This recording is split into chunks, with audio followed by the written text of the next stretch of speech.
तुम देख लो, वो शुरू कर देगा। हाँ हाँ, मैं कर देता हूँ।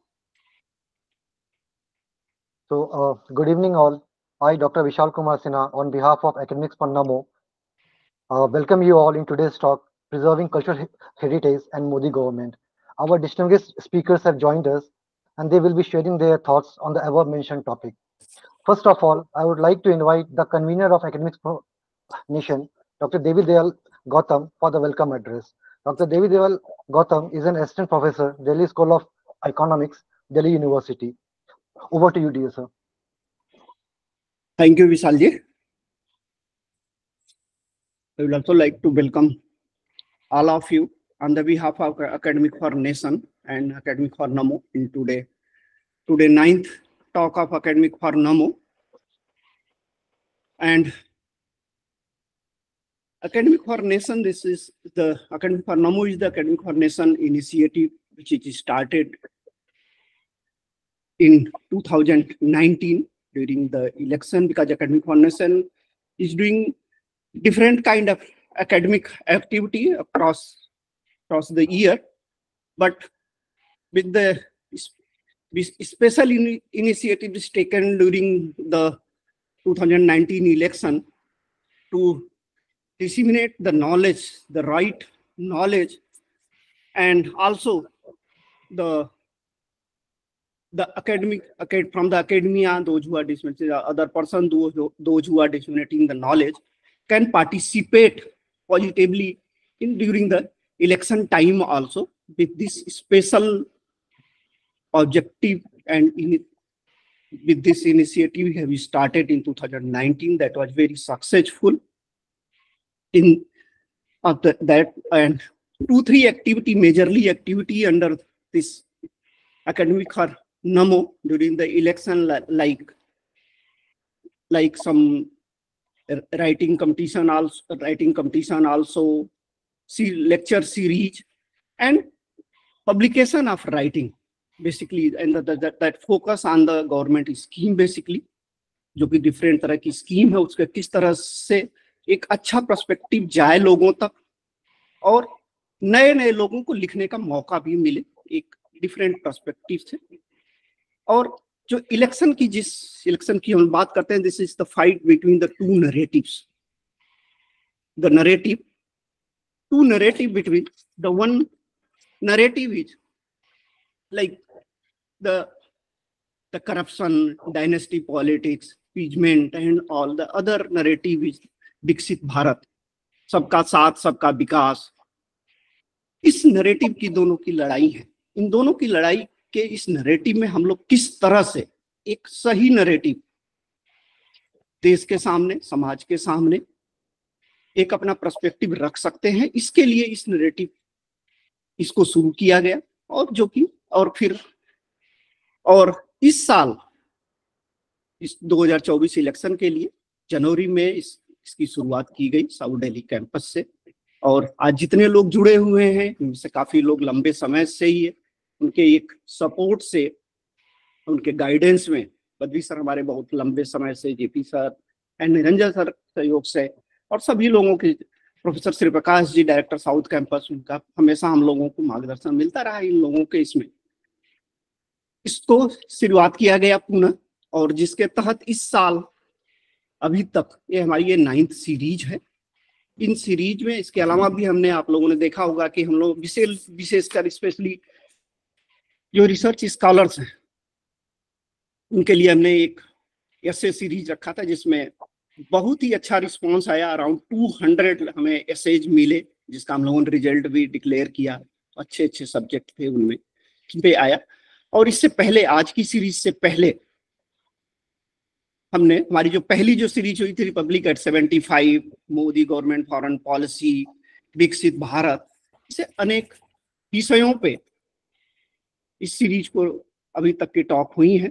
और हमारे पास डिफरेंट फील्ड के, आप लोग जाके देखेंगे जब हमारी वेबसाइट पे जब देखेगा तो उसमें डिफरेंट टाइप के आर्टिकल्स, बहुत ही अच्छे एकेडमिक आर्टिकल्स आए हुए हैं। और इसी के तहत आज हमारी ये 9th एकेडमिक सीरीज जो है, जो इस विषय पे बात करने के लिए, preserving the culture cultural heritage and Modi government, उसके लिए हमारे साथ आज जो हैं प्रोफेसर बद्री नारायण जी,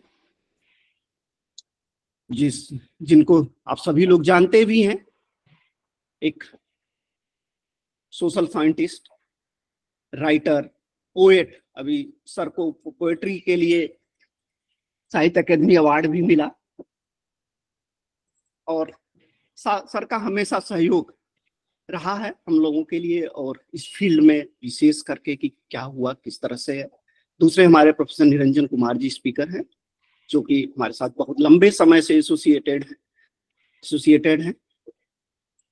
और हमारे चेयर प्रोफेसर जयप्रकाश दुबे जी, जिनका हम लोगों को हमेशा मिलता रहता है, और इस विषय पे किस तरह से कहाँ क्या बातें हैं और क्या हुआ है इन 10 सालों में, इस चीज पे आज बात करने के लिए बैठे हैं, जिस पे विशेष तौर पे क्या हुआ इस 10 सालों में उन पे बात होगी। और मैं फिर विशाल जी से आग्रह है कि इसको आगे बढ़ाएं। Thank you. Thank you, sir. Thank you. Now, with the permission of the chair, Professor Jayaprakash Dubey, Director, Delhi School of Journalism, University of Delhi, it is my distinct pleasure to introduce Professor Badri Narayan Tiwari, an esteemed scholar, to share his thoughts on preserving cultural heritage and Modi government. He is a professor in social history, cultural anthropology at GB Pant Social Science Institute, Allahabad, UP, and currently serving as its director. He is also a member UGC. A person with diverse academic interests, Professor Tiwari is the recipient of several literary awards like Kedar Samman 2006, Banarsi Prasad Bhojpuri Samman 2002, Bharat Bhushan Puraskar in 1991 for his poetry collection Sach Sune Kai Din Hue, to name a few. Professor Tiwari has won the coveted Sahitya Academy Award 2022 for his collection Tumdi Ke Sabd. Over to you, dear sir. Thank you, Vishal ji. Thank you, Academic for Nation, to which I am involved since its inception. And I am really, with the permission of Chairperson Professor Jayaprakash Dubey, I give my thanks to all of you who have joined this discussion, this lecture series, and Swadesh, who is coordinate the entire initiative. So I'm really very thankful that you people have organized this kind of series of discussion. And these discussions will help us in creating the content material for education, and also for sensitizing our generations for thinking in right direction. Because the main problem is how to think and in which direction. Most of the time we think, but we think in a very different directions, sometimes opposite direction, sometimes aggressive direction. And the topic which you have selected for today is very, very pertinent, because, let me begin with from here. After 1990, in Indian history of development, there is a new phase started. And that is the phase of neoliberal type, what we call neoliberal type, because neoliberal economy was implemented that time. And that neoliberal time, when came in India, first of all, it created a lot of suspicions, lot of doubt, lot of contesting arguments against the entire this new shift. And globalization, derouting ourselves, because migration, mobility, various things have started rising in those times. And in that context, the root became very important. The culture became very important. When we define root, culture appear as very important in defining our roots. So, derouting society, which was moving towards mobility and migration in a big way, in that society, root become very important in this course. And root has very deep relation with the culture. So culture, in India, we don't have cultural policy. Before 90, there was a effort to make a cultural policy, but it couldn't make. But so 1990, after 1990, public itself required for a reorganizing their cultural life without any cultural policy of the state, because they were thinking that we are going to be derooted. So we are going to lose our roots, and roots had very close relation to the culture. So first thing is this. Second thing is, when you after there is this neoliberal time can be divided in two phases. One phase is from 90 to 2010 or 12, you can say, and then 2014 to 9. Now, there's a second phase. The second phase of neoliberal time is the phase of hope, aspirations, belief, and trust on this new system. And in this second phase of neoliberal time, which is in which development is closely linked with the culture. Earlier, before 90, you must have seen there are so many articles published in various sectors. We used to talk about culture and development. Culture should be linked with the development. There is no relation with the culture and development. But after this, in the new the second phase, the development became organically linked with the culture without giving much extra effort. The policy makers, those who are elicited development or monitoring development, like Pradhan Mantri Narendra Modi and his government, they themselves live culture very organically in development. You must have seen that there is a lot of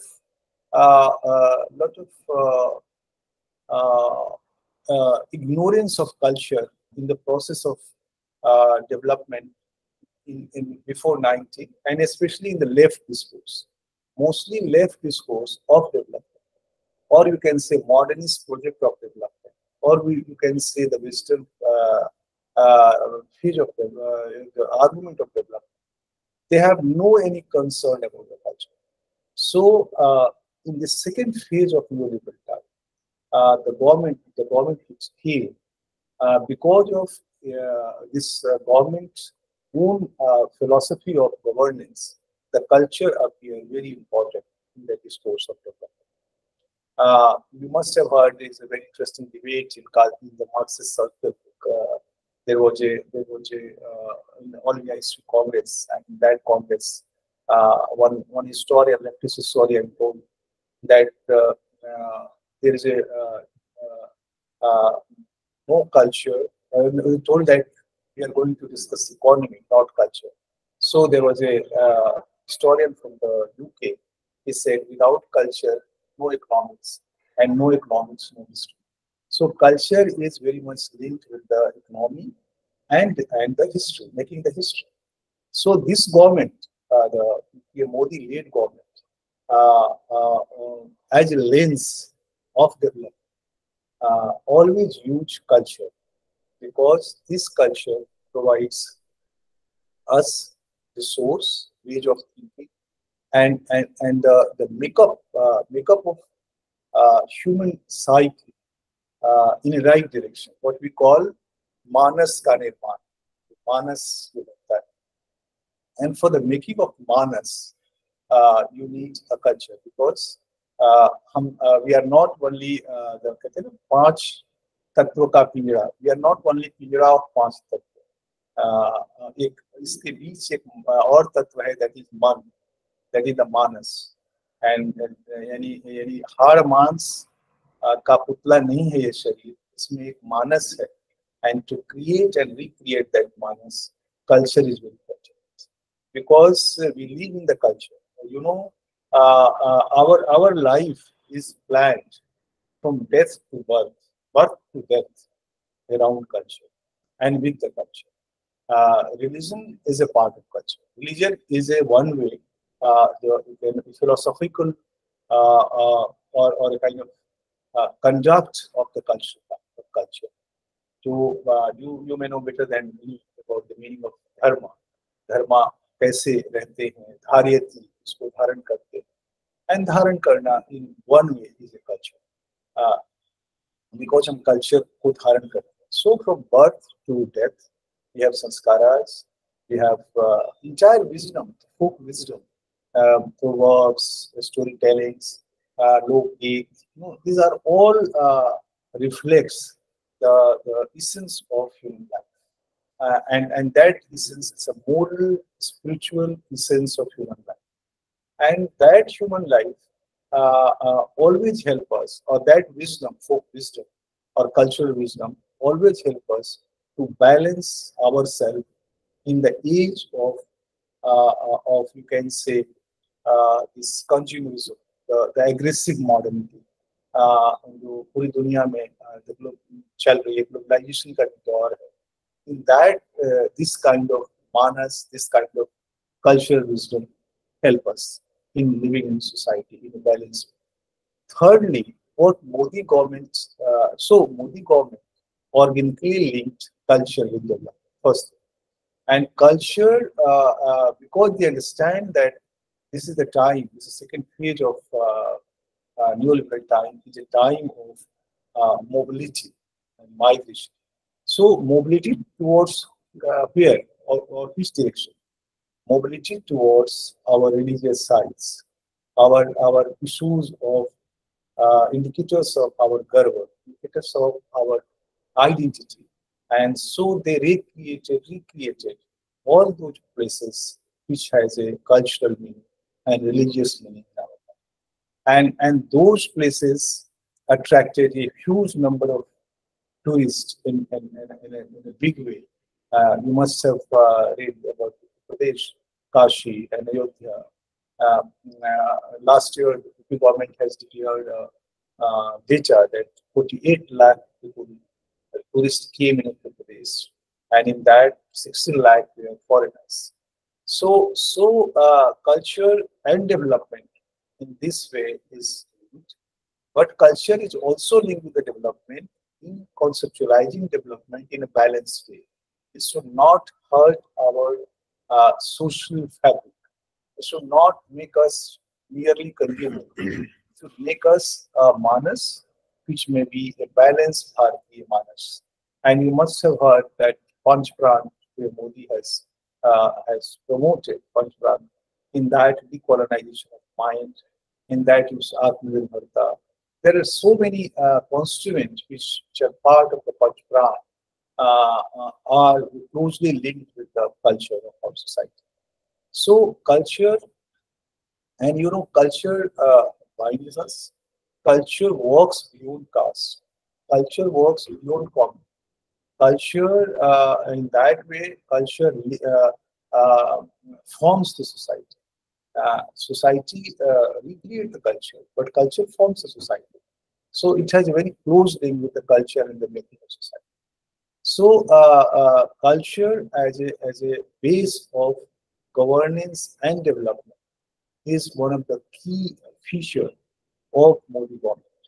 And Modi government, in every, you must have observed, every policy, even higher economic policies, when they think about that, you may find there are cultural nuances of that.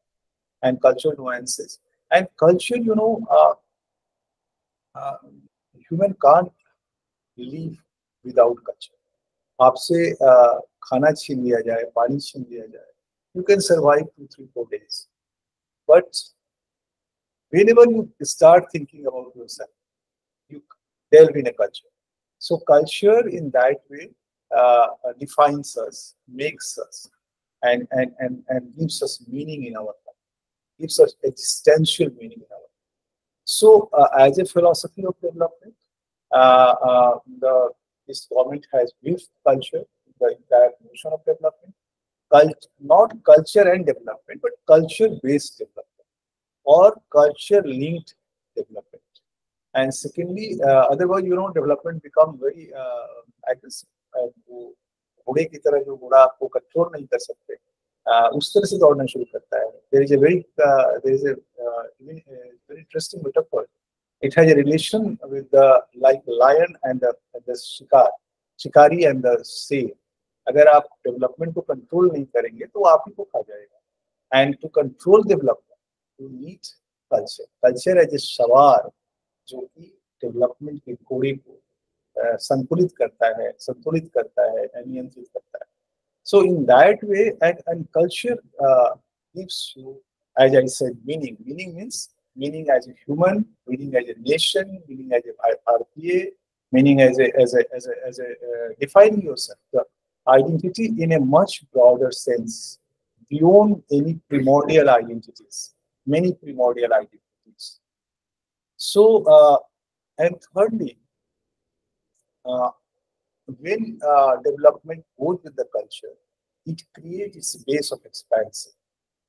Like now you are thinking about family. Family is being diluted in India. Now because of aggressive age of development. So now you are thinking about family. You are thinking about your relatives. This is a campaign. This government, you are thinking about Mati Pani. And this is campaign by the government, not policies. You think about your government, quality, you think about your temples. Temples you must have read Yogi Adityanath recently, a few months ago, he had formed a policy to support village temples and village temples for its rebuilding, its renovation, and giving various kinds of financial support to make those spaces as a vibrant space.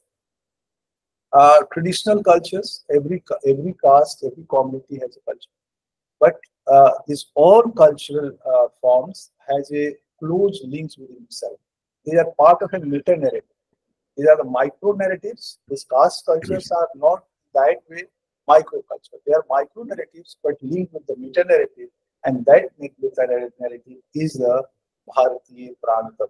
That meta narrative, Bharatiya Pran Tattva, which may reflect in one way Panch Pran Modi has conceptualized, and that Panch Pran became the basis of development in India. So, if we are going to make India a planned future of India, or 2047, or 1,000 years of future, which PM Modi used to say, you must have also. I wrote a piece in Indian Express that in which I have mentioned that future has disappeared in Indian discourse of politics. Gandhi के बाद there was no politician. Just remember Nehru, so many prime ministers. आप उनके पूरे काम को देख लीजिए, आप उनके वॉल्यूम को देख लीजिए, पढ़ लीजिए आप उनके लेक्चर्स को, कहीं भी फ्यूचर शब्द नहीं आता.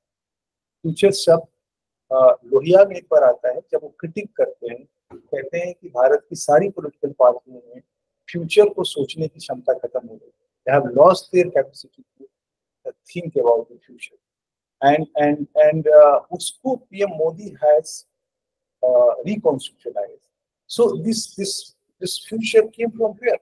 This future came from his interpolation, his deep churning or deep interaction with the Indian past.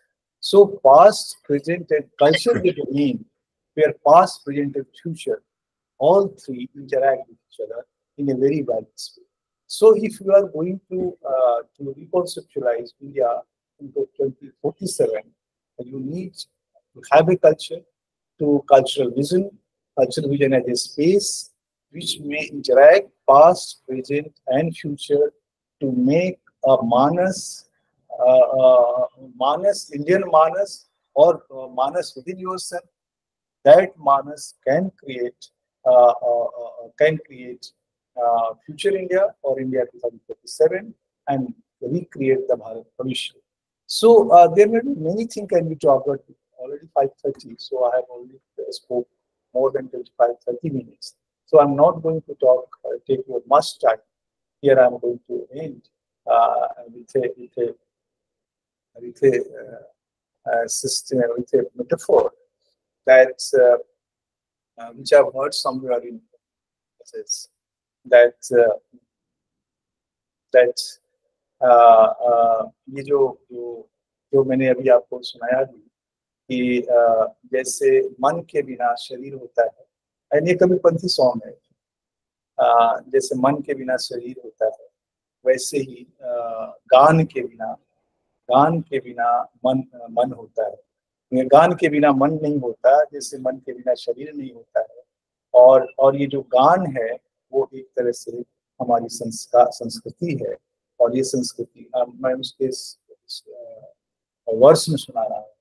और वो संस्कृति हमारे उसकी समुद्र बूंद की तरह होती है जो मानस के समुद्र में आके मिल जाती है। और मानस का समुद्र संस्कृति का समूह उस मानस का निर्माण करता है। Philosophically, it is a Gadi song which they sing at the time of the death of a Dalit family, which we have recorded in the village of Bihar. So that kind of unique culture has in our society. It has a very valuable resource which we lost since 60, 70, or no more than 70, 80 years of India after freedom. And this valuable resource we need to re-explore and use it in the making of ourselves, making of our society, and making of our nation. Here I'm going to end. And again, thank you so much for providing me the opportunity to be with you and interact on this. Thank you, Chairman Sir, for providing me that. Thank you, dear sir, for your insightful talk. Now, with the permission of the chair, please join me in welcoming our second speaker, Professor Niranjan Kumar, as he shares his insights with us today on preserving cultural heritage and Modi government. Professor Kumar is a senior professor in Department of Hindi, Faculty of Arts, Delhi University, and also currently serving as Dean of Planning, DU. He is also serving as Chairman, Value Addition Courses, UGCF DU. He is also an avid writer and columnist and often contributes on the editorial pages of Dainik Jagran, First Post, the Daily Guardian, etc. Over to you, dear sir. Professor Kumar.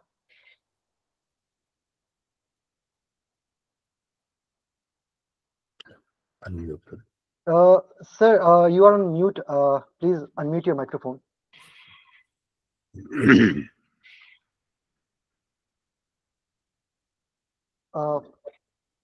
Professor Niranjan, आप अपने आप को unmute करें।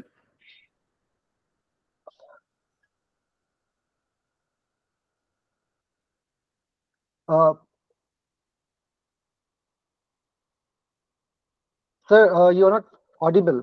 Professor Kumar?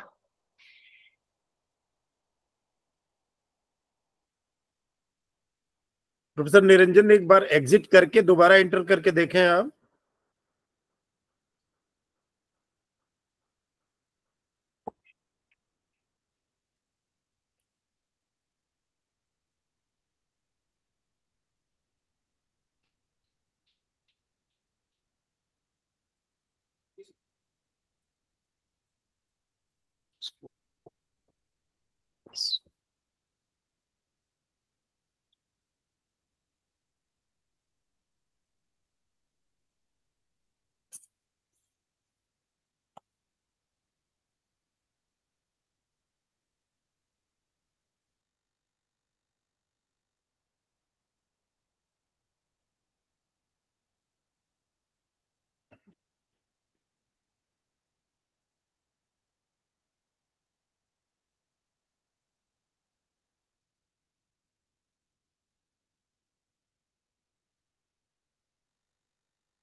Vishal is joining through his phone. There is some Okay. problem in his Okay, sir.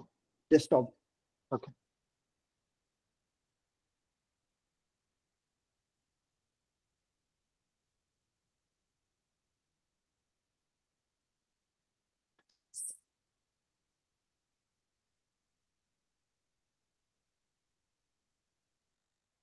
क्या मेरी आवाज आ रही है?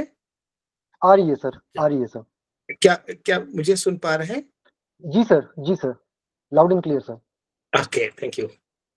क्योंकि यहाँ कुछ परेशानी आ रही है मेरे माइक पे system, I don't know what the problem is, so इसको ज्वाइन नहीं कर। अब शायद मेरे नहीं, इसमें भी नहीं आ रहा है, अभी सर भी नहीं आ रहा है। आपकी कोई बात आवाज आ रही है सर, नहीं, आपकी आवाज आ रही है निरंजन जी, है जी, यू जी, कैन जी। Continue. Okay,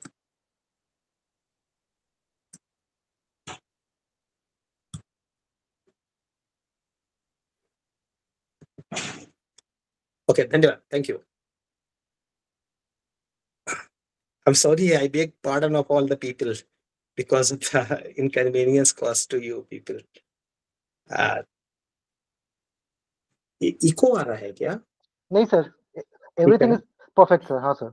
okay,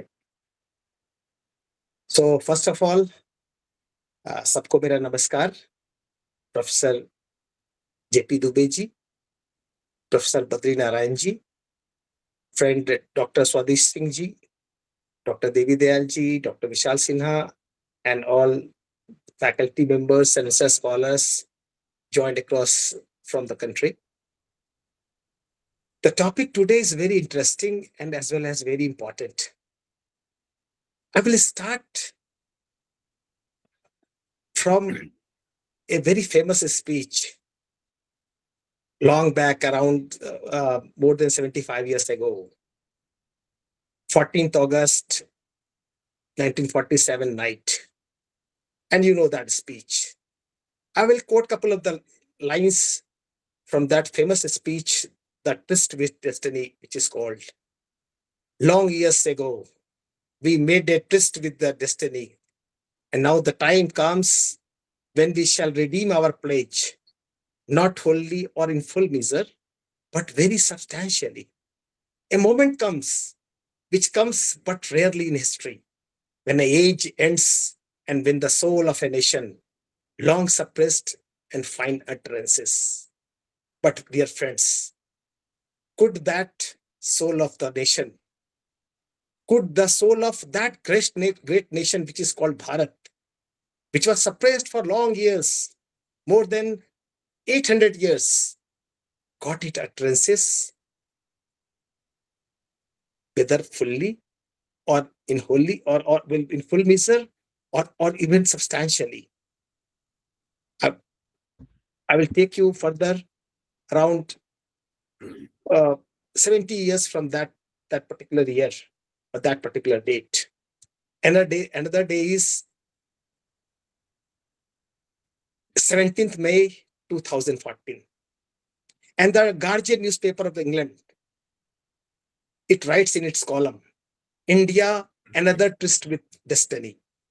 And I quote from the editorial, today, 18th May 2014, one day before, after the election, the result was declared. Today, 18th May 2014, may well go down in the history as the day when Britain finally left India. It was another day or another tryst with the destiny which was once upon a time was declared by Pandit Nehru, our first Prime Minister. But the Daily Guardian is writing, 18th May was the day when British finally left India. It further writes, and I quote, Narendra Modi's victory in the election marks the end of a long era in which the structures of power did not differ greatly from those through which Britain ruled the subcontinent.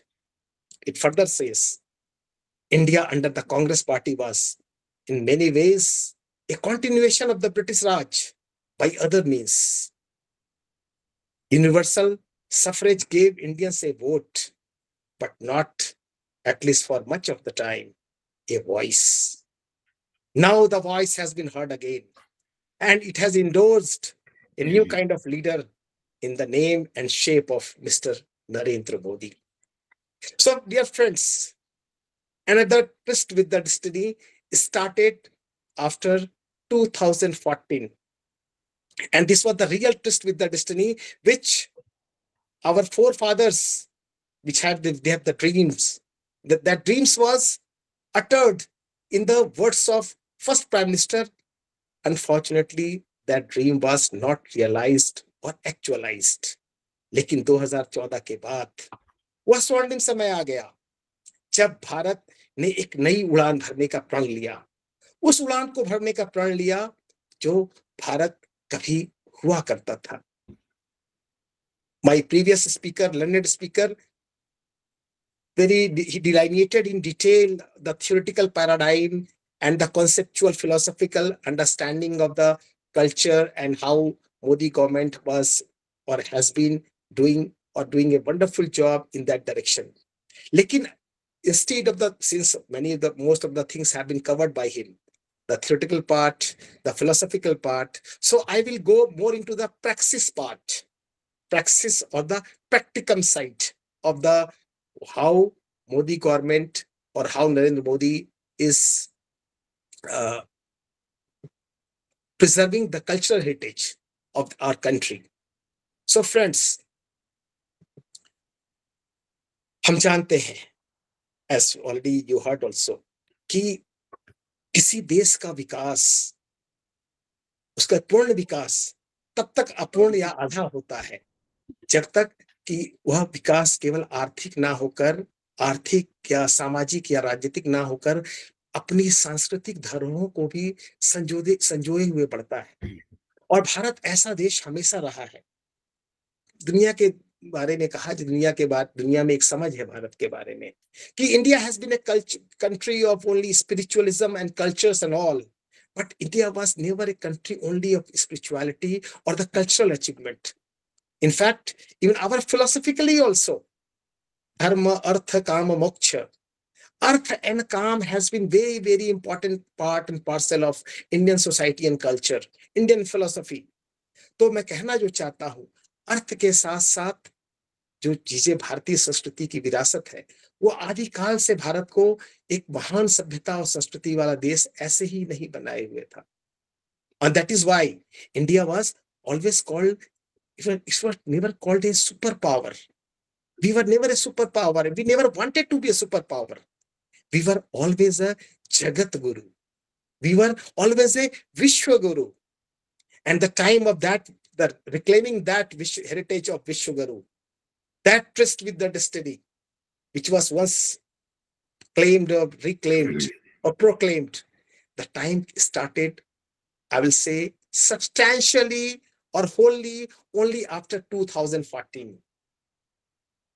हालांकि सैकड़ों सालों से बाहर के लोगों ने इस देश में आए और न केवल आए बल्कि कई बार लूटने का कार्य किया, हमारी भारतीय गौरवमयी संस्कृति को नष्ट करने का भी कार्य किया.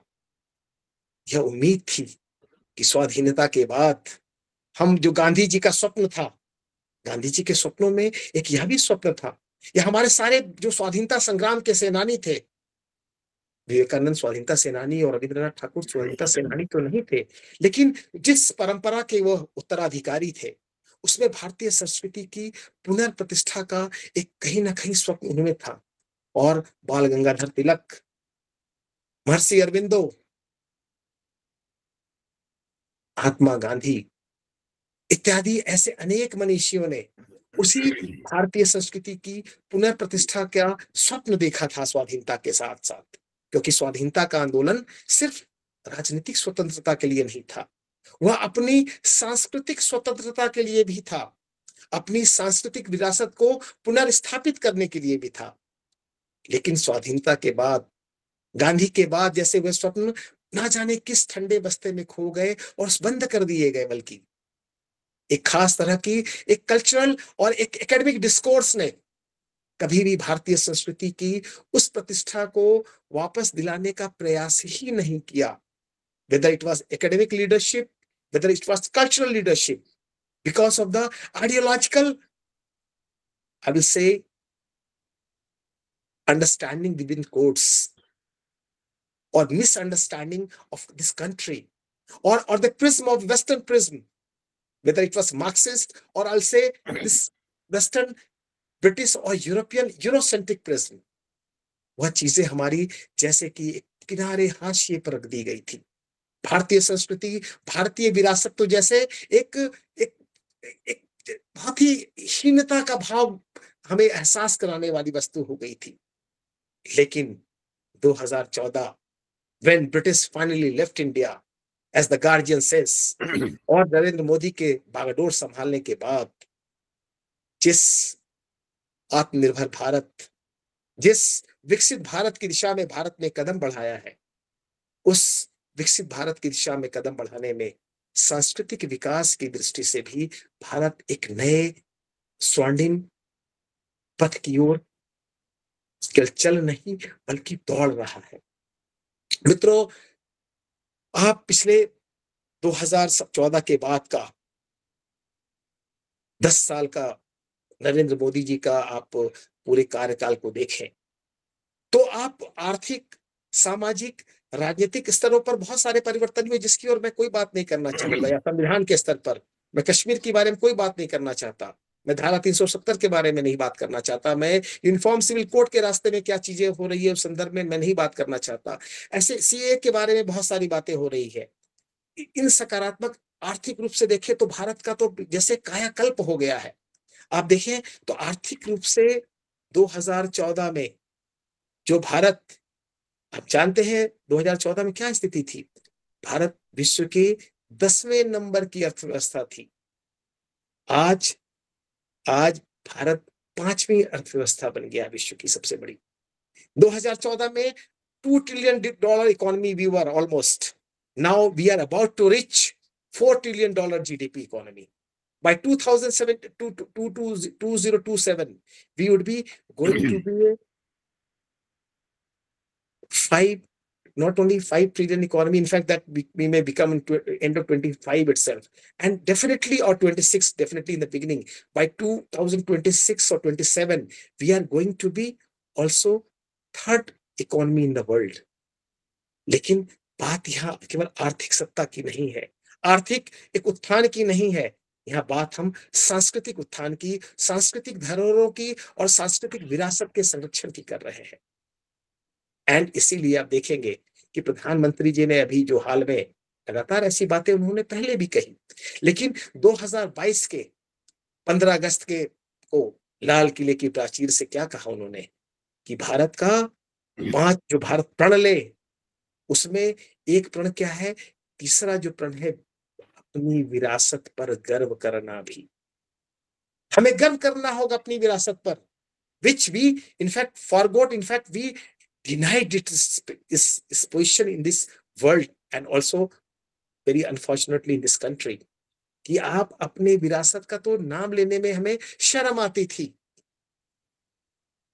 मतलब मैं बार-बार मुझे अफसोस होता है कि आज से 10 साल पहले, 12 साल पहले हम जैसे, मैं अपने आप को थोड़ा सा पढ़ा लिखा मानता हूँ, हम सारे लोग, आप सारे लोग पढ़े लिखे लोग हैं, थोड़ा बहुत मैं भी अपने को पढ़ा लिखा मानता हूँ, but I must tell you, I must admit and confess before you people कि आज से 12-15 साल पहले मुझे नहीं मालूम था कि सुश्रुत वर्ल्ड के पहले सर्जन है। क्या हमें पढ़ाया ही नहीं गया, बताया ही नहीं गया।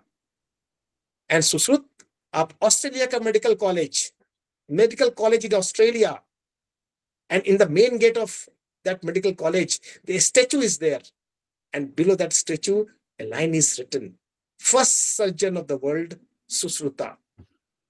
ये बात है, अपने सांस्कृतिक विरासत के बारे में हम स्वयं नहीं जानते, लेकिन मोदी जी के आने के बाद से उस सांस्कृतिक विरासत को पुनः स्थापित करने का, उसको संरक्षित करने का और दुनिया के सामने बहुत ही गर्व से प्रस्तुत करने का कार्य प्रधानमंत्री नरेंद्र मोदी ने किया।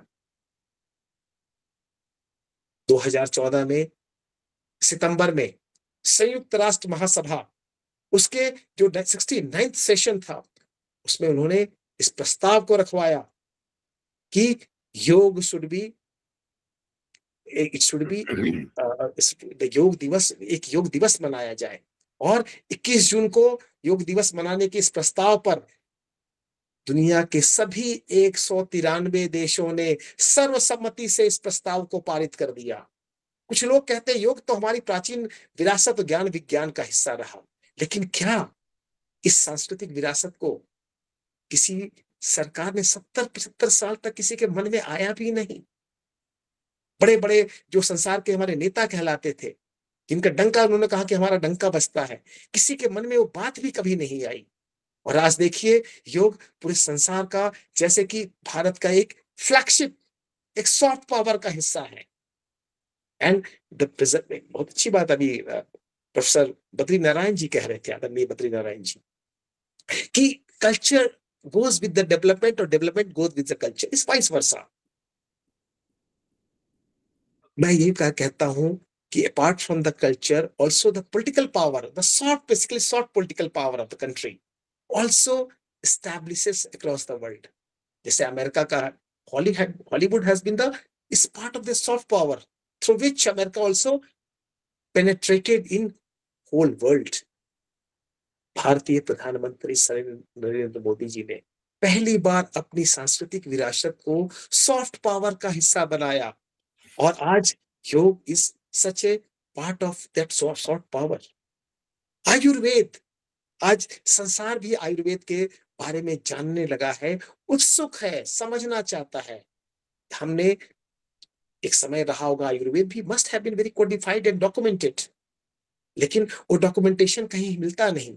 चाहे वो बख्तियार खिलजी जैसे लोगों ने उसे जला दिया नालंदा के विश्वविद्यालय में, या अंग्रेजों ने उसे नष्ट भ्रष्ट कर दिया, या फिर हम ही उसे भूल गए, या वो हाशिए पे नष्ट हो गए। लेकिन आज की तारीख में आयुर्वेद का भी रिसर्च एंड डॉक्यूमेंटेशन हो रहा है।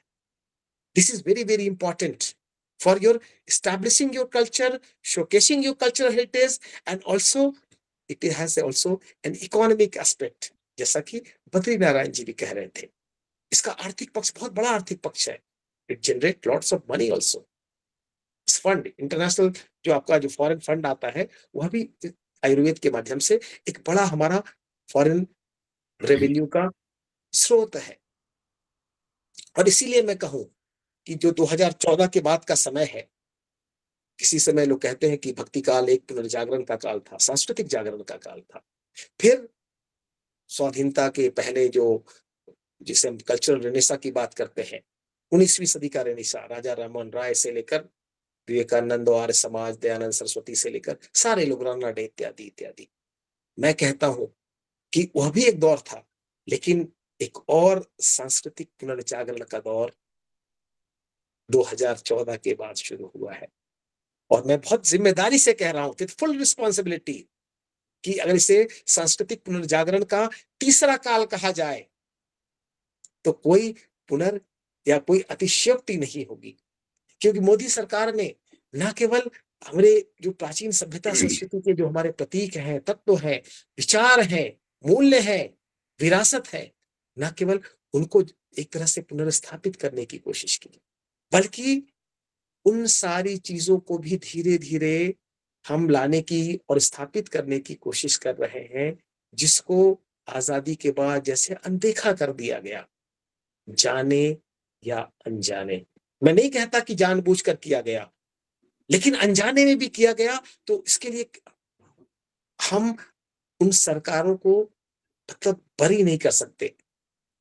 कहीं ना कहीं कटघरे में विटनेस बॉक्स में है और जानबूझकर किया गया होगा।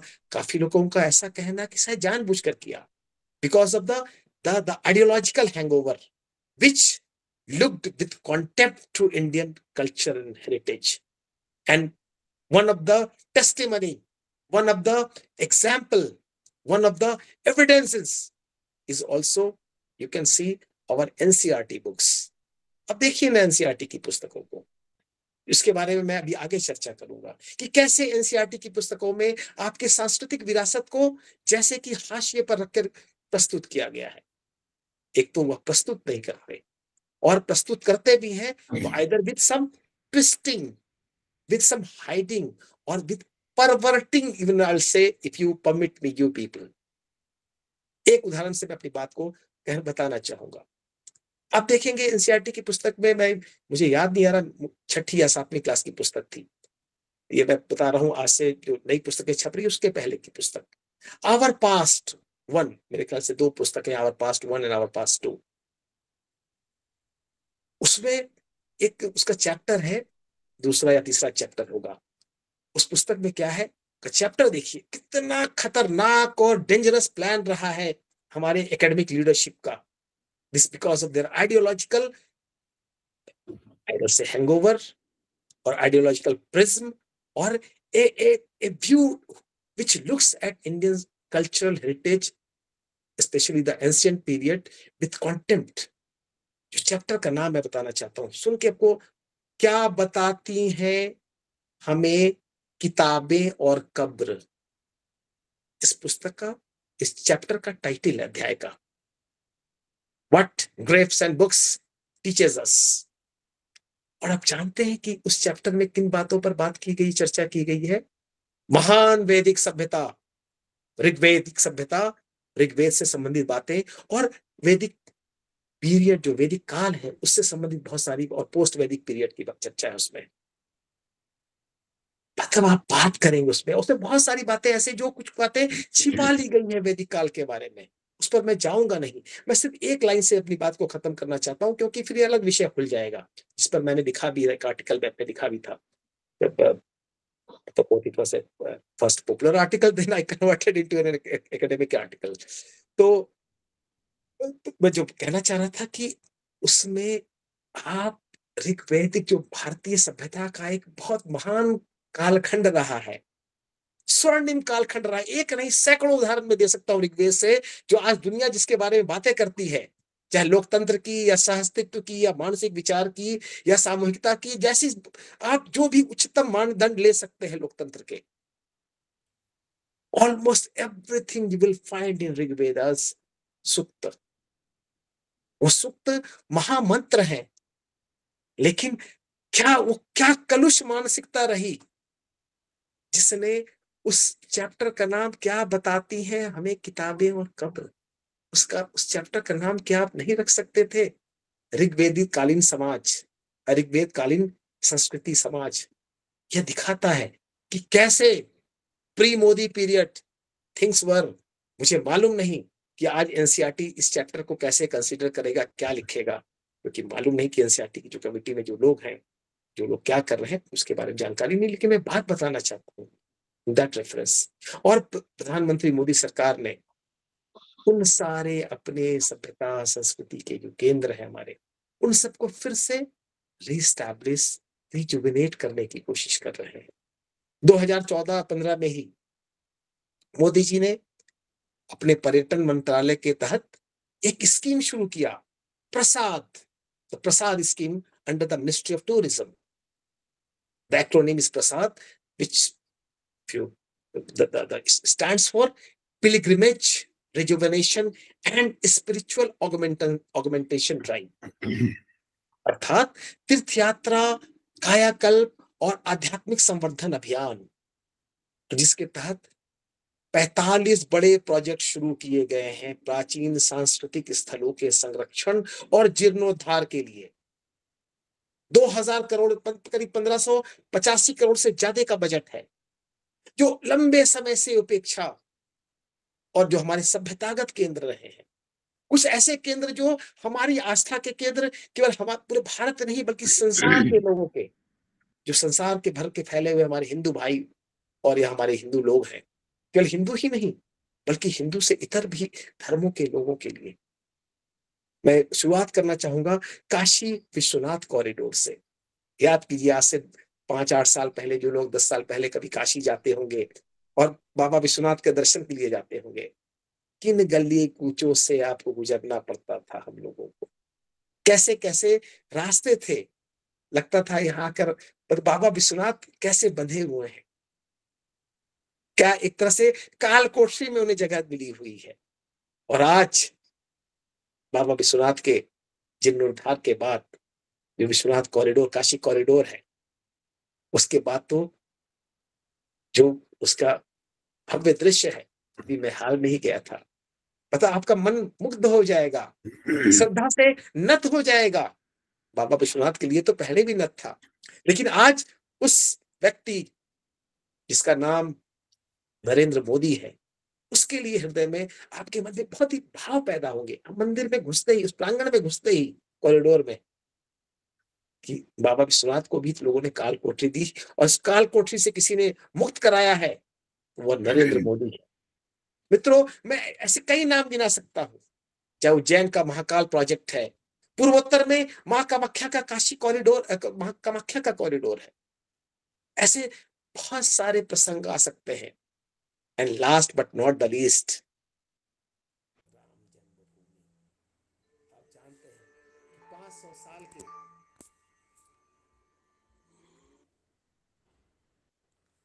साल के लंबे संघर्ष के बाद, बल्कि और पहले के संघर्ष के बाद, आज जब रामलला 22 जनवरी 2022 को विराजमान हुए या 24 को विराजमान हुए, या अगस्त 2020 में जन्मभूमि का पूजन हुआ, या उसके पहले 19 अगस्त 2019 में, 5 अगस्त 2019, मुझे तिथि याद नहीं है, जब राम जन्मभूमि के, राम मंदिर के पक्ष में सुप्रीम कोर्ट का फैसला आया, सबके पृष्ठ में या अग्र में अगर कोई व्यक्ति, एक व्यक्ति का नाम हम लेंगे, बहुत मतलब किसी एक व्यक्ति का नाम जब मैं ले रहा हूं, तो इसका मतलब नहीं कि उसके पीछे और लोगों का श्रम नहीं था और लोगों का बलिदान नहीं था। लंबी परंपरा में बहुत लोगों ने बलिदान किया, असंख्य लोगों ने बलिदान किया, लेकिन आज उसका जो श्रेय जिसे दिया जाएगा आज मंदिर को स्थापित कराने का, वह श्री नरेंद्र मोदी को ही दिया जाएगा।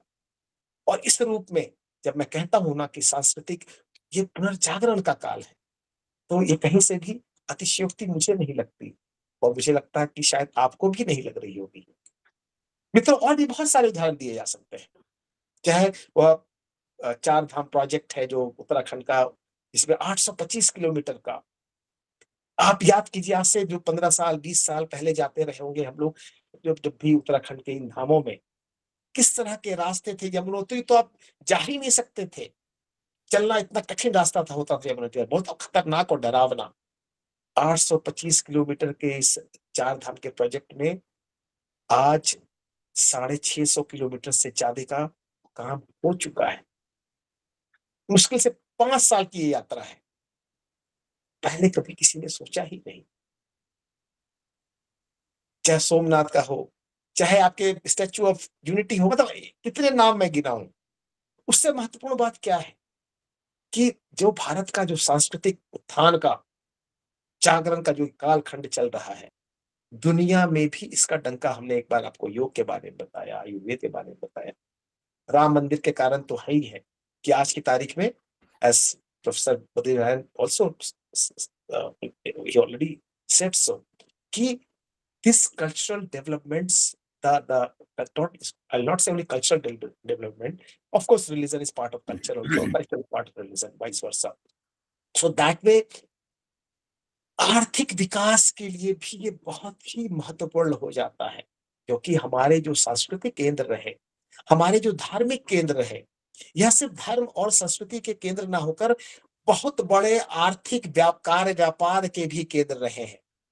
मैं बताना चाहता हूं, अकेले अयोध्या में ही जो राम मंदिर का शिलान्यास हुआ और उसके बाद ये मंदिर बना है, कहा जा रहा है कि हजारों करोड़ का बिजनेस हो चुका है, ट्रांजैक्शन, फाइनेंशियल ट्रांजैक्शन, और इसका लाभ पूरे देश के, और सबसे बड़ी बात है कि केवल एक अमीर आदमी को नहीं मिलता, जो है चाय वाला चाय बेच रहा है, एक फूल बनाने वाला फूल बेच रही है, फूल के माला बनाने वाली, दिया बनाने वाला, हर व्यक्ति को, चाहे वो ऑटो वाले हो, टैक्सी वाले हो, रिक्शे वाले हो, हर व्यक्ति को, एक गरीब अंतिम जो जन है इस देश का, उसको भी इसका लाभ मिलता है।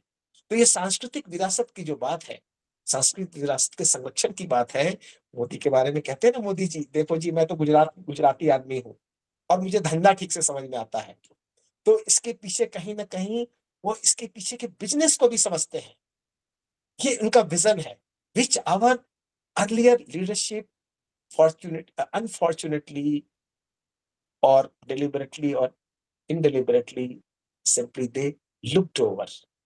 But this man Narendra Modi, ऐसे कई नए कीर्तिमान, many first are there in his name।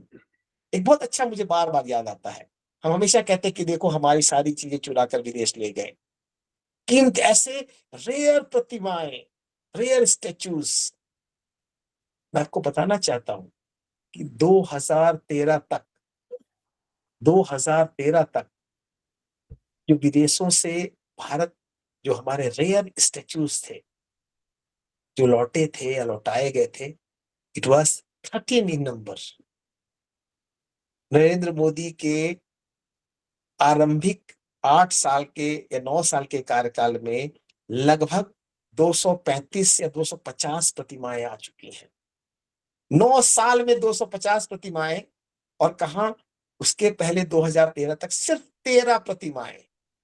See the difference, how this man, he is committed for its Indian heritage। यही बात नहीं, अब एक और मैं बताना चाहता हूँ। हम प्राचीन कहा जाते हैं ना, हम कहते हैं कि we are the one of the most ancient civilisations. और आप देखते हैं यूनेस्को का काम ये भी है ना कि संसार के जो विश्व के धरोहर स्थल हैं उसको वो आइडेंटिफाई करता है और प्रिजर्व करता है।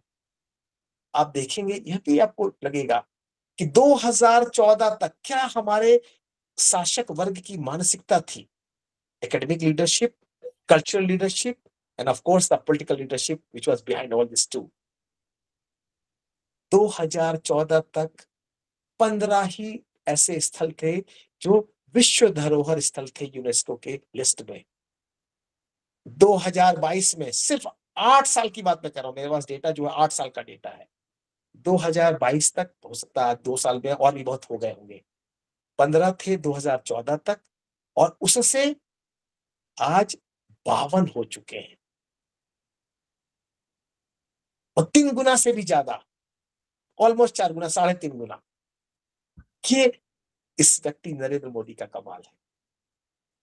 तो मित्रों, आपको मतलब बहुत सारी चीजें कहने के लिए मोदी के नाम पर। एक बात और कह के मैं अपनी बात को यहाँ पर खत्म करना चाहूंगा। खासतौर से ये जो बौद्ध सर्किट है, बौद्ध सर्किट आप देखते हैं, बौद्ध सर्किट, अंबेडकर सर्किट, मतलब क्या नहीं इस आदमी की जो चीजें थी किसी ने सोचा नहीं, इस आदमी ने कर दिया।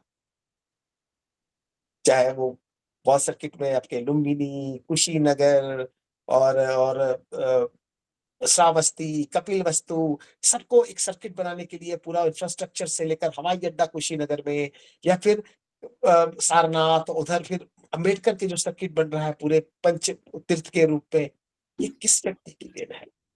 इस व्यक्ति का विजन है।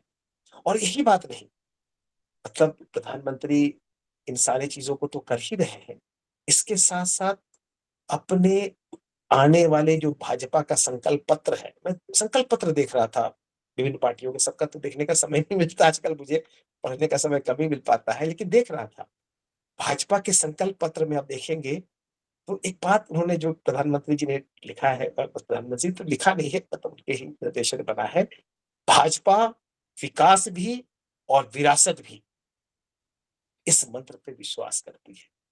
और विरासत हमारी आध्यात्मिक विरासत है, हमारी सांस्कृतिक विरासत है, हमारे जगत गुरु पुनः बनने की दिशा में एक विरासत है, और जिसके लिए लगातार हम काम कर रहे हैं। और इसका जो कहते हैं ना, जो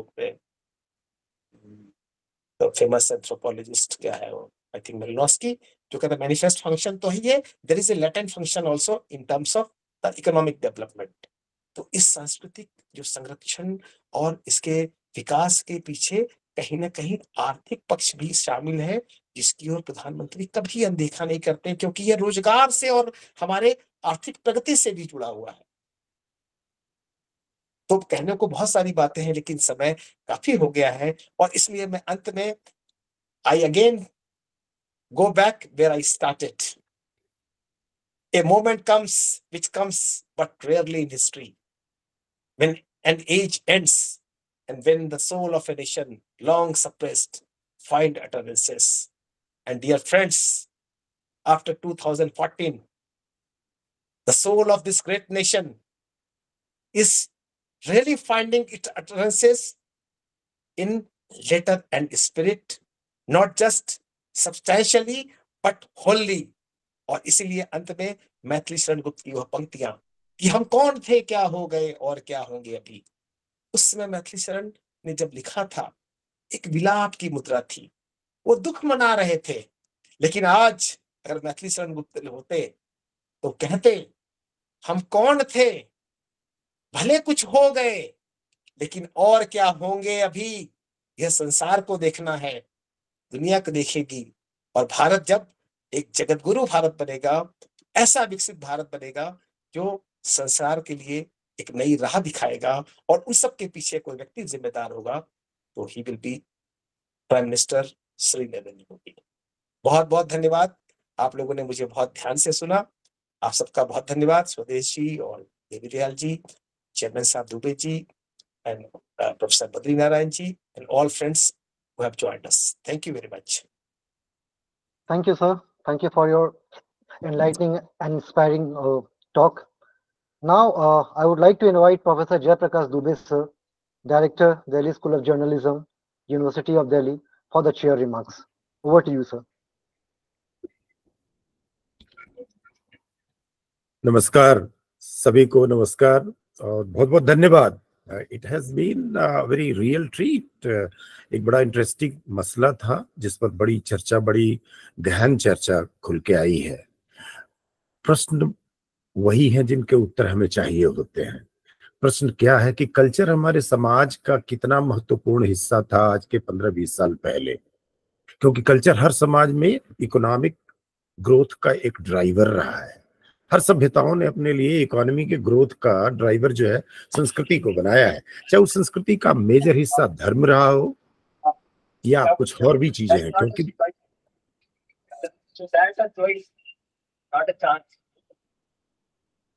जी चाहे वो धर्म अकेला रहा हो या धर्म के साथ और भी चीजें रही हो, लेकिन ये इकोनॉमी का एक ड्राइवर रहा है। हमने किन्हीं कारणों बस, चाहे उसका कारण जो भी रहा हो, कुछ लोगों ने, यानी कि कुछ लोगों से मतलब जो सत्ता में उस समय नसीब थे, उन्होंने इस संस्कृति के इस पहलू को दरकिनार करके और इकोनॉमिक डेवलपमेंट को प्लान किया। जब ये करते हैं तो आप अपनी संस्कृति से विरक्त हो जाते हैं, क्योंकि आपकी संस्कृति तो है ही है जिसमें श्रम की इतनी महत्ता है। 4 श्रेणियों में हमारा जीवन बीतता है, बचपन से लेकर के और संन्यास तक के कार्यक्रम में, उसमें श्रम की बड़ी महत्ता है। और श्रम के इसी महत्ता को ध्यान में रखते हुए आप देखेंगे कि किस तरह से गांधी जी ने, विनोबा जी ने और खासतौर से नरेंद्र मोदी जी ने इस चीज को कैसे वापस ले आने की कोशिश की है। जो बार बार चर्चा अभी निरंजन जी कर रहे थे कि किस तरीके से भारत को सुपर पावर बनाने के लिए सारे प्रयास हो रहे हैं। श्रम की महत्ता आपके सांस्कृतिक परिप्रेक्ष्य में है, और सांस्कृतिक परिप्रेक्ष्य को हमने जो समझने की कोशिश किया था वो तो अमेरिकन मेल्टिंग पॉट सोसाइटी का हिसाब था, मोज़ेक सिस्टम था। हमने अपने संस्कृति को उस तरीके से नहीं समझने की कोशिश किया जो इसके लोकेशनल सिचुएशन में थी, जो स्पेस से लिंक थी। इसकी अपनी एक जगह थी, और इस जगह में कोई ऐसी जगह नहीं थी जो वायलेंस पर आधारित थी, बड़ी एकोमोडेटिव थी, बड़ी एक दूसरे को, शायद तभी तो इसको संधात्री जैसी वर्ड का इस्तेमाल किया जाता है, सनातन धर्म का इस्तेमाल किया जाता है। और सनातन धर्म का मतलब ही यही है कि एक कंटिन्यूटी है, एक इटर्निटी है, जिसमें इटर्नल भी है, एग्जिस्टेंस भी है, बीइंगनेस भी है। इस सारी चीजों का जैसे जैसे महत्व बढ़ता जाएगा, नरेंद्र मोदी की बातें सफल होती चली जाएंगी, और सारा प्रयास उसी डायरेक्शन में हो रहा है। कॉरिडोर तो है ही है, योगा है, सॉफ्ट पावर के और भी बहुत सारे पहलू हैं जो शायद बीच में कुछ लोग कर रहे थे, दुनिया में जाकर के लोग बताने की कोशिश कर रहे थे कि हमारी सॉफ्ट पावर, हमारी मेडिटेशन की शक्ति क्या है, बाकी चीजें कैसे हम रेगुलेट करते आए हैं, जीवन को कैसे हमने समृद्ध बनाया है। तो जीवन को समृद्ध बनाना इकोनॉमिक समृद्धि से थोड़ा हटके होता था। ये जैसे जैसे समझ में आएगा, ये जीवन में उत्थान इसका बढ़ता चला जाएगा। प्रश्न वही है कि आज नए सिरे से हमें अपने इस कॉन्टेक्स्ट को, जो स्टडी के कॉन्टेक्स्ट थे, इनमें परिवर्तन ले आने की जरूरत थी। और वो जो शायद अभी पिछले कुछ दिनों से ये जो चल रहा है, पिछले 10 सालों से, वो बड़ा काम का है। वरना जब सबका डीएनए एक है तो सांस्कृतिक मनमुटाव क्यों है? हमने उसमें एक नई परिभाषा देने की कोशिश की कि गंगा जमुना संस्कृति है। ऐसी कोई संस्कृति दुनिया में थी नहीं, लेकिन ये तो मेल्टिंग पॉट भी नहीं था, मोज़ेक भी नहीं था, और कुछ एग्जिस्टेंशियलिस्ट भी नहीं था। तो हमने एक नई संस्कृति बनाने की कोशिश की जो एग्जिस्ट नहीं करती है। हमारी संस्कृति को समझने का तरीका इसके एग्जिस्टिंग स्पेस में ही है। इसी स्पेस को केंद्र में बना करके जब हम इसको समझने की कोशिश करेंगे तो शायद हम इसको बड़ी ठीक से समझ पाएंगे। और शायद हमारी लीडरशिप भी इसी में है। जो हम जगत गुरु की बात कर रहे हैं वो सिर्फ इकोनॉमिक नहीं है, वो शायद फिर वही है जो हमारी किसी जमाने में लोग जिसको कमजोरी समझते थे, वो ही हमारी ताकत है। लेकिन उस ताकत को बनाए रखने के लिए शक्ति का होना जरूरी है। शायद संस्कृति में ये एक नई चीज जुड़ेगी, संस्कृति में इस नई चीज का जोड़ना बहुत जरूरी है। इसीलिए किसी राजा ने बहुत बड़ी सेना नहीं बनाई, बहुत बड़ा एम्पायर नहीं बनाया, दूसरे को हराने की कोशिश नहीं किया, लेकिन बाकी चीज में कहीं कमी नहीं हुई। वरना तो तुलसीदास जी को भी बहुत सारे ऑफर रहे होंगे कि वो कुछ कर सकते थे, अच्छा खासा घर बना सकते थे, लेकिन उन्होंने तो कुछ ऐसा नहीं किया। He stayed there at the bank and he kept on working what he has planned for himself. We all need to be doing that. भाषा के प्रति जो प्रेम है, जो अभी नया नया उभर के आया है, वो एजुकेशन पॉलिसी ने आपको दे दिया। भाषा के प्रति लोगों ने, भाषा के प्रति अपना दुराव हमने खुद बढ़ाना शुरू किया। हमने अपने बच्चों से कहा कि नहीं, तुम्हारे लिए अंग्रेजी बहुत इंपॉर्टेंट है, हम तुम्हारे लिए ये बर्थडे मनाना बहुत इंपॉर्टेंट है। हमने अपनी संस्कृति को पढ़े लिखे लोगों से, क्योंकि आप आज के 50 साल पीछे जाकर के देखेंगे तो आपको कहीं बर्थडे का वो कल्चर नहीं मिलेगा जो आज है। तो ये कल्चर तो हमने अपने बच्चों से लिया, स्कूलों ने उसको लागू करना शुरू किया, और स्कूल के पास कोई और दूसरा उदाहरण नहीं था, क्योंकि कोई भी स्कूल 50 साल 40 साल से पुराने नहीं थे, और उनकी संस्कृति में वही चीजें आई जो स्वतंत्रता के आसपास के समय में जो स्कूलों को संस्कृति दी गई थी। ये संस्कृति हमारी अपनी है। हमारी संस्कृति को केंद्र में रख करके जब हम काम करेंगे तो इकोनॉमिक बेनिफिट तो जो उसके होने हैं होंगे ही, सांस्कृतिक बेनिफिट जो होने होंगे, सामाजिक बेनिफिट होंगे, बाकी जो असली कहते हैं विश्व शांति, विनोबा भावे बार बार कहते हैं ना कि क्रांति क्रांति नहीं, शांति। हम भी वही कह रहे हैं, बस खाली एक नया शब्द इसमें ये जुड़ा है कि शक्ति के साथ शांति। अगर शक्ति के साथ शांति का प्रस्ताव अमेरिका नहीं लेकर के आया होता तो रशिया खत्म नहीं होता और वो अशांति बनी ही रहती। उसने अपनी स्थिति को मजबूत किया, आपने अपनी स्थिति को मजबूत किया है। ये मजबूती हमारी संस्कृति में आई है, और इसके लिए ठीक बात है कि आज का वर्तमान नेतृत्व हमारा इसके लिए सक्षम है और बहुत सजग है और तत्पर भी है, कर भी रहा है। तो मुझे लगता है कि इतनी बेहतरीन चर्चा हुई है, दोनों विद्वानों ने अपनी बात बड़ी स्पष्टता से रखी है, और शायद जो मंथन सुदेश जी ने प्लान किया है एजुकेशन फॉर नमो के लिए, वो एक बेहतरीन मुकाम पर नवे एपिसोड में भी रहा है, जैसा पहले होता रहा है। कुछ एपिसोड्स में मैं जुड़ा रहा हूँ और बड़े सारे सीनियर लोग भी यहाँ पर मुझे दिख रहे हैं, भगवान जी भी दिख रहे हैं, पांडे जी भी दिखे हैं, और देवी दयाल जी, विशाल जी, आप सबका बहुत बहुत धन्यवाद कि आपने मुझे मौका दिया। समय बहुत ज्यादा हुआ है तो मुझे लगता है कि विशाल जी क्या प्रश्न वगैरह लेंगे या कुछ? जी सर, कपल ऑफ क्वेश्चंस। जी आप ले क्वेश्चन लीजिए। बहुत बहुत धन्यवाद हमारी तरफ से। Thank you sir, thank you so much. Now with the permission of the chair, I open this floor to all the participants. So if you have any questions, you can either you raise your hands, or you can also type the questions in the chat box. Please do mention your name, and if your question is intended to any particular speaker, please mention his name also. Thank you. Any questions or observation, you can just raise your hand or you can type in the chat box. This is to all the participants.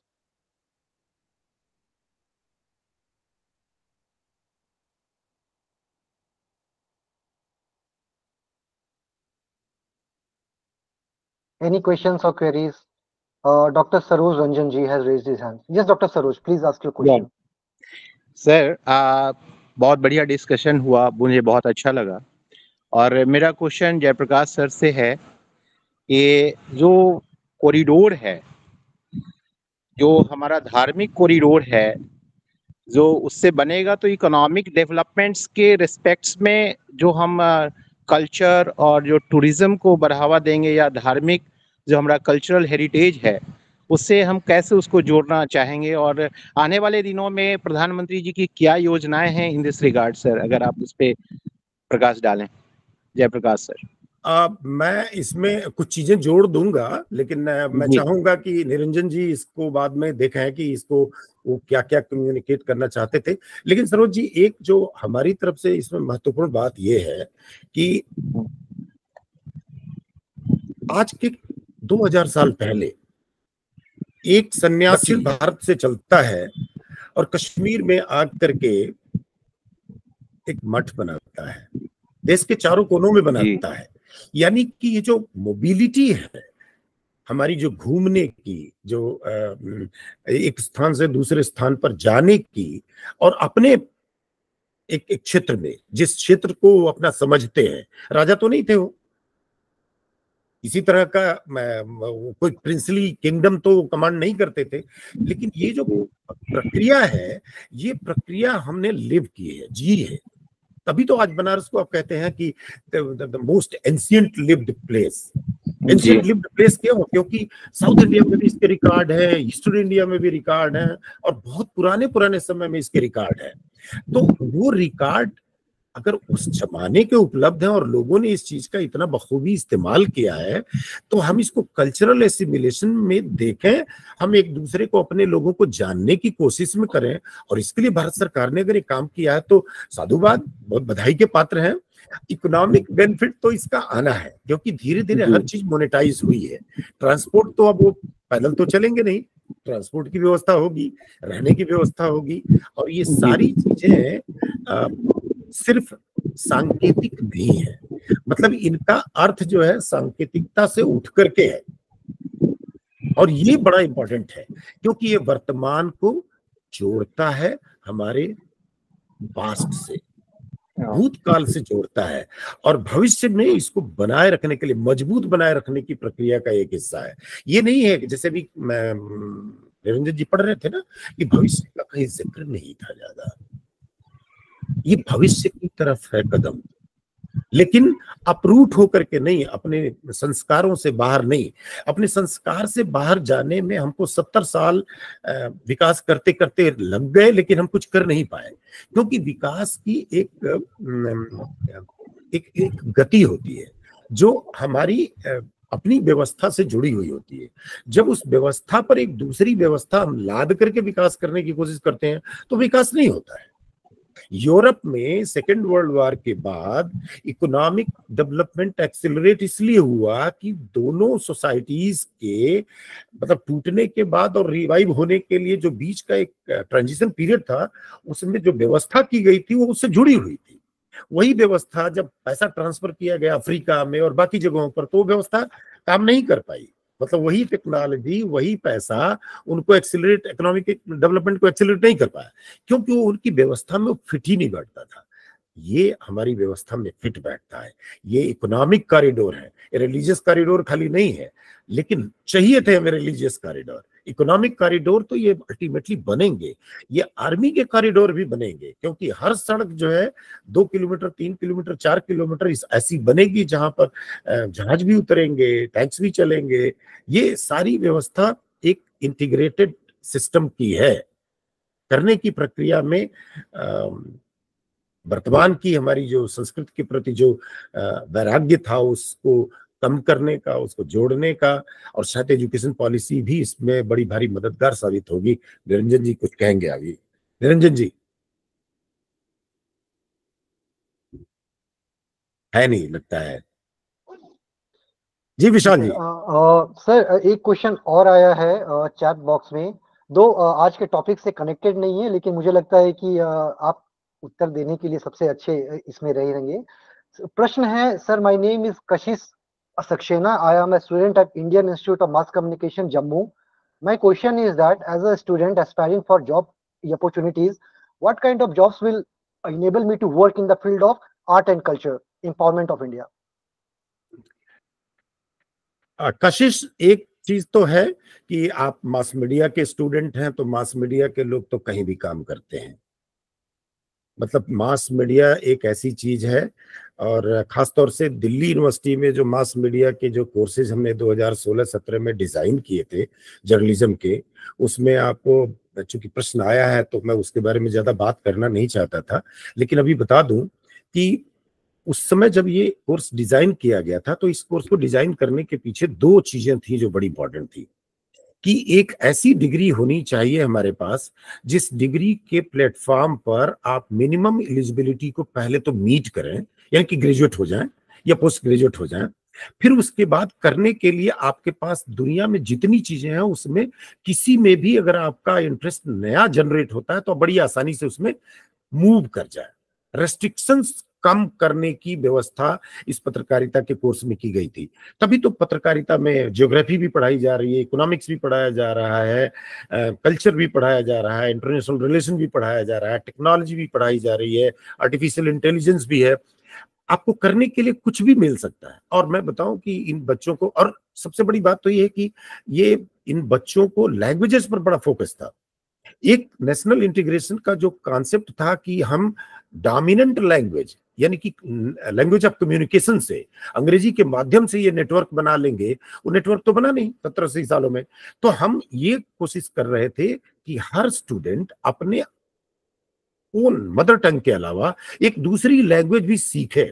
उसमें उसको एक Indian language और एक attraction के रूप में foreign language का भी एक व्यवस्था किया गया था, और वो 3-4 साल तक चला। अभी नेशनल एजुकेशन पॉलिसी में इस पर थोड़ा सा एक रेस्ट्रिक्शन आया है, लेकिन वो अभी तक चल रहा है और वो चलेगा अनदर 2-3 इयर्स तक तो चलेगा ही चलेगा। तो आप इस स्थिति में हैं कि आप इसके आधार पर काम करना सीख गए हैं और नई किसी भी दिशा में काम कर सकते हैं। आप पत्रकारिता करने के बाद, मास कम्युनिकेशन करने के बाद डेवलपमेंट पॉलिसी के आप हिस्सा हैं, पब्लिक पॉलिसी के हिस्सा हैं, प्लानिंग के हिस्सा हैं, आप हिस्ट्री राइटिंग के हिस्सा हैं, फिल्म बनाने के हिस्सा हैं, परफॉर्मिंग आर्ट्स के हिस्सा हैं, विजुअल कम्युनिकेशन सिस्टम के हिस्सा हैं। आपके लिए प्लेटफॉर्म बहुत बड़ा है, खुला हुआ है। हाँ, कुछ एरियाज को आपको पिन पॉइंट करना पड़ेगा और अपनी जो कैपेसिटी है, आपकी जो ट्रेनिंग है प्लस जो आपके अंदर ताकत है, इन दोनों को मिला करके एक इक्वेशन आपको बनाना पड़ेगा कि किस एरिया में हम घुसे। जैसे अभी हमने अपने वहां का एक छोटा सा उदाहरण दिया कि दिल्ली स्कूल ऑफ जर्नलिज्म के स्टूडेंट्स खाली पत्रकारिता नहीं कर रहे हैं, वो पत्रकारिता के अलावा बहुत सारे कर रहे हैं। वो डिफेंस की स्टडीज में जा रहे हैं, वो फिल्म मेकिंग में अलग से जा रहे हैं। तो ये एक प्लेटफॉर्म है जिस प्लेटफॉर्म पर आप एक बेसिक ट्रेनिंग लेते हैं और काम करने की समझ पैदा करते हैं। और एक बार आपको काम करने की समझ पैदा हो जाती है तो आप किसी नए एरियाज में भी काम करने लगते हैं। यही नेशनल एजुकेशन पॉलिसी भी चाहती है और यही मुझे लगता है एजुकेशन में हमारी संस्कृति के लिए हिसाब से जरूरी भी है। चीजें बदल रही हैं बड़ी तेजी से। आज हम जो कुछ करेंगे वो 5 साल बाद रहेगा कि नहीं रहेगा, तो हमें उसके आधार पर भी अपने आप को तैयार रखना पड़ेगा कि हम उन चीजों के लिए सक्षम बने रहें, खुले बने रहें, सक्षम भी बने रहें। खुले रहेंगे तो सक्षम बनेंगे ही बनेंगे। जी Sir, due to the paucity of time, we will take one last question. And this question is from Akash Mishra, a student of MA Hindi.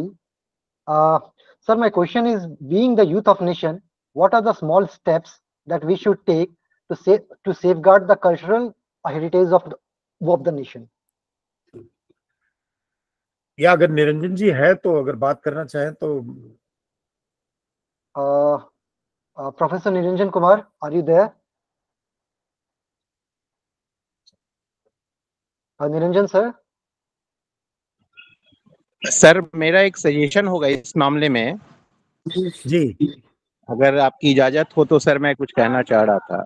बिल्कुल बिल्कुल सरोज जी बताएं। जी, मैं डॉक्टर सरोज रंजन हूँ, associated with Vinoba Bhave university Hazaribagh, Jharkhand. जी, मैं ये कह रहा था, जो क्वेश्चन है उसका मैं थोड़ा सा जवाब देना चाह रहा था कि हमारे यंग जो कल्चर और सभ्यता से जो छूट चुके हैं, या फिर due to the English medium जो हम पढ़ाए जा रहे हैं अपने बच्चों को, तो वहाँ पे थोड़ा कल्चर ब्रेक हो रहा है। क्योंकि मैंने देखा है जनरली जो लोग होते हैं अपने बच्चों को इंग्लिश स्कूल में डाल दिया, राइट, और उनको अच्छा लगता है कि उनके बेटे उनको मॉम डैड हाय करके पुकारते हैं, and he will very happy कि हमारे बच्चे इतना एडवांस इंग्लिश बोलते हैं।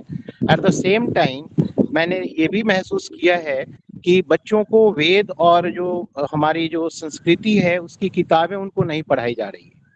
तो यहाँ पे थोड़ा सा हमें ट्रांसफॉर्म करने की जरूरत होती है। इसलिए मैंने अपने बच्चों को, मैंने 2 बेटे हैं सर, और मैंने दोनों बच्चों को डीएवी स्कूल में डाला, क्योंकि हमारे पिताजी कहते थे कि इंग्लिश जाने, क्योंकि उसको वर्ल्ड लेवल पे काम करना है तो he must know English. But the same time अगर उसको हिंदू कल्चर सिखाना है तो आपको वैदिक संस्कृति की तरफ जाना होगा। तो अभी जो क्वेश्चन आया था बड़ा रिलेवेंट क्वेश्चन है। तो हमारे जो युवा शक्ति हैं अपने उस कल्चर को अपने बच्चों में डालें, क्योंकि हम खुद फील करते हैं कि हम बच्चों से उतना इंटरेक्ट ही नहीं कर पा रहे हैं। लोगों बच्चे अपने जो नजदीक अपने बच्चों से पेरेंट्स इंटरेक्ट नहीं हो पाते हैं। आप देखेंगे आप सर की मुस्लिम समाज में छोटे छोटे बच्चों को कुरान दे दिया जाता है, उसको पढ़ाया जाता है कि ये तुम्हारा धर्म है, ये तुम्हारा कल्चर है। लेकिन हमारे हिंदू समाज में एक बड़ा प्रॉब्लम ये है कि हम लोग अपने बच्चों को किताब वो देते ही नहीं। उनको खुद पता नहीं कि कितने वेद हैं, उनको खुद पता नहीं कि ये बहुत सारे जो धार्मिक ग्रंथ हैं वो क्या हैं, और they are asking to us कि पापा ये क्या है, अभी तक आपने नहीं बताया। तो इस मामले में मैं थोड़ा सा सर हूँ कि हम ये चाहते हैं ये जो गांव समाज के बच्चे हैं उनसे वो इंटरेक्ट करें कि राम क्या थे, उनकी आस्था क्या थी, धर्म क्या है, ये बिल्कुल ठीक बताने कहा, की जरूरत बिल्कुल है। ठीक कहा। तो जी, ऐसे ऐसे सर मैं अगर स्टेप्स विशाल जी, जी बहुत बढ़िया, बहुत बढ़िया। I think he has got it. Sir, दो चीजें इसमें जोड़ूं आकाश जी। एक तो ये है कि बड़े लंबे समय तक हमने अपनी संस्कृति के खोज के लिए प्रयास नहीं किया।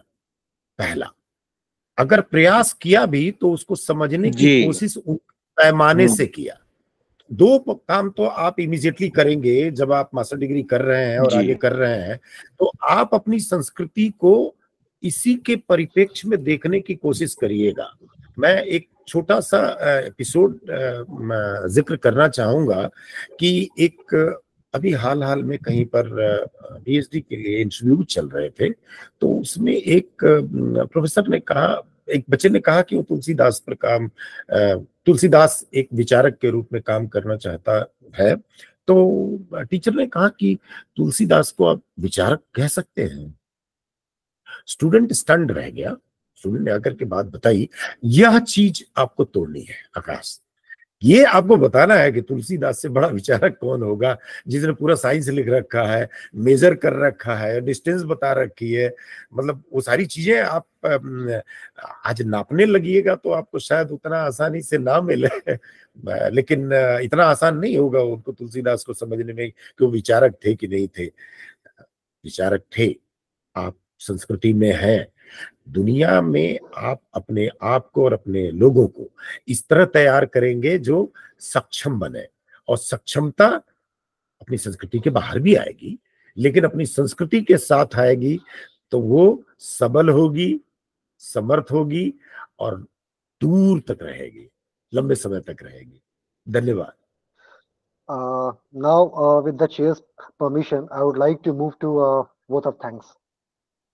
So, first and foremost, I would like to express my deepest appreciation to Professor Badrinaran Tiwari sir and Professor Niranjan Kumar sir for sharing their valuable insights and knowledge with us today. I am also grateful to Professor Jay Prakash Dubey sir, Director, Delhi School of Journalism, University of Delhi, for chairing today's event. I would also like to express my gratitude to all the participants who are actively engaged in today's discussions and activities. Your presence and remarks greatly enhanced the significance of the event. Thank you all. Thank you so much. And now, with the chair's permission, I would like to close today's session. जी जी, बहुत बहुत धन्यवाद। Okay, नमस्कार। Thank you sir, thank you सभी को। नमस्कार। नमस्कार sir. नमस्कार।